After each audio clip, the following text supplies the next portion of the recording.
I see we have a Buick Enclave sitting out by the warehouse, so I better go down and get it before someone else does. The base price of an Enclave is $43,000, but I think this one is a bit more. ST for sport touring. That means it costs more. Alright, here's a starting tab, $47,400. Going down for the options. Super Cruise package. We really don't need that, but hey, it's here. What else? All-wheel drive.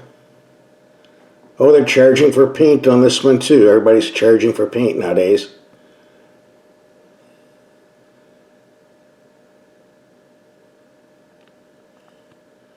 And with destination charge, here we are.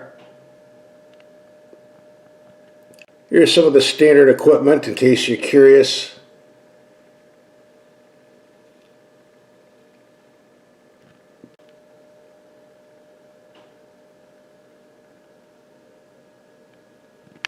Some Buicks are made in China, but apparently not in this case. Made here in the USA. We'll talk about this a little bit later. I need to do some ranch patrolling today, so I just brought it here. We'll start the video here. I will admit this is a pretty nice looking vehicle. No complaints about the styling for me. Nice looking wheels. These are 20 inchers, but you can get 22 inchers if you spend more money. That would be a bad idea, is once you get over the 20-inch mark, the ride goes totally to down the toilet. Even 20 inchers is kind of iffy.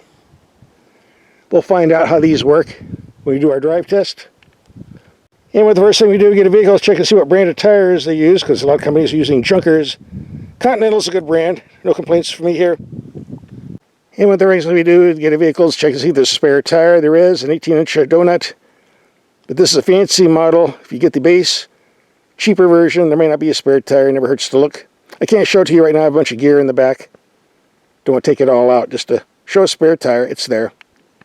And with the first thing we do, get a vehicle, is take it out in the dark and test the headlights to do a night drive. I already did that video, posted on YouTube. We'll have a link for that at the end of this video. So you're getting two videos for the price of one. Let's take a look and see what's under the hood. Now, on the previous models, they had a V6, 3.6 liter, put out 310 horsepower. Fuel economy was claimed to be 21 overall. That's gone, along with a 9-speed automatic transmission. This is the only motor you get, a 2.5 liter turbo 4, 328 horsepower. Average fuel economy is the same, 21 mpg. You get all-wheel drive like this has. That's a 19 in the city, 24 in the highway spread. Not a very impressive figure, but we'll take it out and see what the real world is. Right now we're using premium fuel. There's nothing here saying you have to use premium. You can use regular apparently. That's good news. And this is hooked up to an 8-speed automatic transmission. If you get two-wheel drive instead of all-wheel drive, you get 1 mpg more on the fuel economy ratings. Let's take a look at the inside, and we do have a modern interior.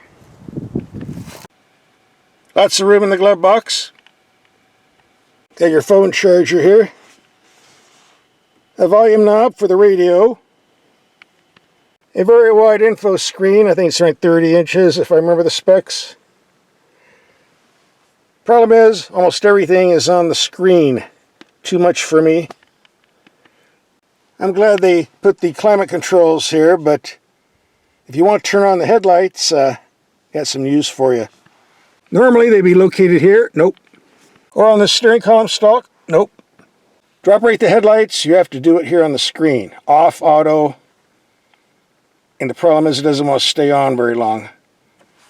1001, 1002, 1003. See? This is very annoying. I covered this in my night drive video. I'm not going to cover it too much here, except I don't like it. Nor do I like it on that Chevy Colorado truck that uses the same system. What happens if your screen freezes? You won't have any lights. Well, that's another video. We have paddle shifters on the steering wheel where they belong, not on the steering column where they don't belong. like Nissan and Ferrari does for some dumb reason. Well, it looks cool, that's why. We do get 3-row seating. 2 seats to the front, 2 seats here, which has a bunch of junk on it, and the little ones in the rear, so there'll be 6 people. I cleared a lot of the junk out so you can see how much room you have. I think it's 53 cubic feet if I remember the specs right. Whatever it is, it's big enough for me. Alright, enough show and tell. Let's take this out, do some driving, and get some fuel economy numbers.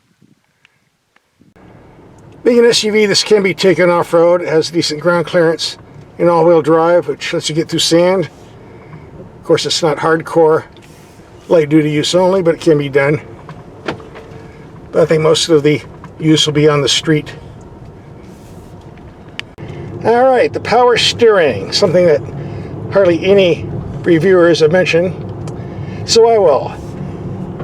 It's extremely light, one of the lightest I've ever used. That's the positive side. The negative side, because of that, it has absolutely zero feel and feedback. Doesn't even feel like it's connected to the car, more like a video game. So that can be a problem if you're used to steering that tells you what's going on. Takes some getting used to. A lot of surveys show that soccer moms like light steering because they can back into parking spaces easier, which is why some companies do this. Doesn't add to the pleasurable driving experience in my book, but this isn't a sports car, it's a transportation vehicle, so will people be complaining about it? Probably not. Just takes some getting used to. This turbo engine does have a bit more pickup than the older V6, especially more torque. Unfortunately, it sounds like what it is, a little 4-banger sewing machine. Can't get away from that. A little buzz bomb under the hood. Again, you'll get used to that too. The ride is comfortable enough with these 20 inchers, but again, I do not recommend getting the 22 inchers on the Super Deluxe models. It does nothing for the ride quality, and the tires are almost impossible to replace if you get a flat out in the middle of nowhere. But these Continental tires are pretty soft. Don't have too much noise coming in from underneath the platform here. By the way, these brakes are very, very sensitive. Some people will call them grabby. You barely touch the pedal once to stop in a hurry. Some people don't like that. I do like it. I want brakes that respond right away. But just don't push down too hard when you're going at high speed. You might go through the windshield if you're not wearing a seatbelt. But I have no problem with the brakes myself. And the pedal's pretty firm. There's no spongy feel or anything like that either. Another plus. Alright, for the past couple of days, doing a lot of short city trips. 2 or 3 miles at a time. 16.6 mpg. Gonna take one last highway trip.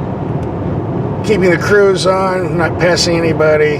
Going as slow as we can to get the best fuel economy we can get. And we'll be done, so let's see what happens. Alright, 62.4 miles highway driving, keeping it slow. 23.9, I think that's the best we're going to see. I think the EPA claim was 24.0, so we're pretty much spot on. Far better than the 16 to 17 we were getting in the city, that's for sure. One day of driving in the city, lots of short trips, 16.8. Doesn't sound too good, let's do more. On highway driving, this has some positive features. The driving position is excellent. The wind noise is reasonably low enough. And what complaint is this gauge cluster? When I'm looking at a gauge cluster, I want to see the speedometer, the tachometer, and the fuel gauge. Nothing else. Where is the speedometer? Way over here on the left. A dinky little emblem. Where's the tachometer? Way down here. Can hardly read it. Instead, I'm seeing all this junk here. Why do I need to see the radio station here? It should be over on my right. And I'm not sure what this is yet. I think it's to do with the cruise control. I'll have to do a little more research on that. I really don't like what I'm seeing here. Alright, here's our highway trip. 116 miles, 22.1 mpg. A bit less than claimed, but it is what it is. Northern border check with the Border Patrol, with the Mexican border just behind us. I don't know who they're checking for. All the illegals are going back to Mexico now that Trump's in office. So why are you still here? Why aren't you back in Mexico? They're getting me arrested being in my vehicle. No. Vamos, vamos. So what's my take on this Buick after a week of driving? Personally, I can't find any major complaints to present to you. Remember, in this price class of SUVs, there's a lot of tough competition out there. Ford Explorer, Toyota Highlander, Kia Telluride. Among the people I showed this to, most are impressed with the nice styling. It is a good-looking vehicle. And they like the fact that Buick was still in business. Buick fans out there, and if you're one of them, well, here you go. If you're thinking about buying one of these, you better watch your headlight test and night drive. Here's a link coming up. Click and watch.